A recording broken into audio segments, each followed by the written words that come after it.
असम के मुख्यमंत्री बीजेपी उम्मीदवार राजमाता अमृता रॉय के लिए प्रचार करने आने वाले थे, लेकिन वे नहीं आए। इसके बाद प्रदेश अध्यक्ष सुकांत मजूमदार ने डैमेज कंट्रोल के तहत आज रोड शो किया।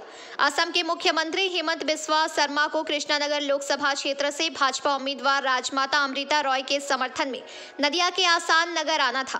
तकनीकी गड़बड़ी और प्रशासन की अनुमति नहीं मिलने के कारण असम के मुख्यमंत्री नहीं, उनकी जगह बीजेपी के प्रदेश अध्यक्ष सुकांत मजूमदार और त्रिपुरा के सांसद और मंत्री प्रतिमा भौमिक ने रोड शो में हिस्सा लिया।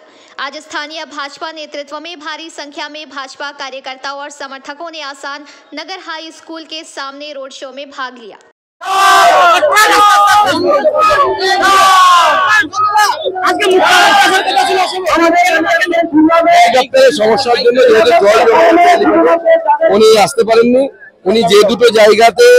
বাই রোড যাওয়া সম্ভব, সেই দুটো জায়গায় যাচ্ছে হুগলি জেলায়। পারমিশন পাননি এখানে, না হেলিকপ্টারে পারমিশন এখানে আমাদের জেলায় পাইনি।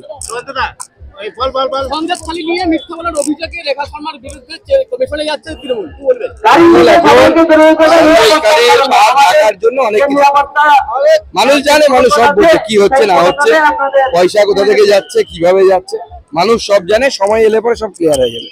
সন্দেশখালী নিয়ে রাজনৈতিক লাভের জন্য ষড়যন্ত্রের অভিযোগ করছে তৃণমূল। অমিত শাহকে ক্ষমা চাওয়ার দাবি জানিয়েছে শশী পাজা। শশী পাজা একজন মহিলা ডাক্তার এবং মন্ত্রী, তারপরে এই মূর্খের মতো কেন কথা বলছেন আমি বুঝতে পারছি না। তারাই 164 করিয়েছে পুলিশ। পুলিশটা কি সুকান্ত মজুমদারের নাকি? না, নরেন্দ্র মোদীর নাম এসেছে। 164 করিয়েছে। সেখানে মহিলা বলছে যে আমি 164 হচ্ছে ম্যাজিস্ট্রেটের সামনে। 164 কি আমাদের সামনে হয়েছে নাকি? ম্যাজিস্ট্রেটের সামনে সেই মহিলা বলেছে যে আমার বিরুদ্ধে ধর্ষণ হয়েছে, রে বলছে পুলিশ করিয়েছে। এখন সেই মহিলা বলছে নাকি আমি করিনি, তাহলে দায়টা কার? ভিডিও বলছে 100 একর জমি আমরা ফেরত দিয়েছি। আচ্ছা, জমি দখল না হলে তাহলে জমি ফেরত দিলেন কেন? এখন বলছে জমি দখল হয়নি। মিথ্যা কথা বলার একটা সীমা আছে তো। দাদা, কালকে চাপ দিয়ে ভয় দেখিয়ে অভিযোগ করানো হচ্ছে। সে সময় এলে বুঝতে পারবেন। আমি এখন ওখানকার মহিলাদেরকে নিয়ে কিচ্ছু বলতে চাই না। আমরা সব মহিলাদেরকে সম্মান করি। রেখা গঙ্গাধরের বিরুদ্ধে সন্দেশখালী থানায় লিখিত অভিযোগ দায়ের করেছে। গতকালই পিয়ালি দাসকে নোটিশ দিয়েছে পুলিশ। কদিন আগে সন্দেশখালী ভাইরাল ভিডিও বিজেপির বিরুদ্ধে। শুনুন, এইভাবে আন্দোলন করে বা করে কমপ্লেন করে এদের বিরুদ্ধে, চোরদের বিরুদ্ধে অ্যাকশন বন্ধ হবে না।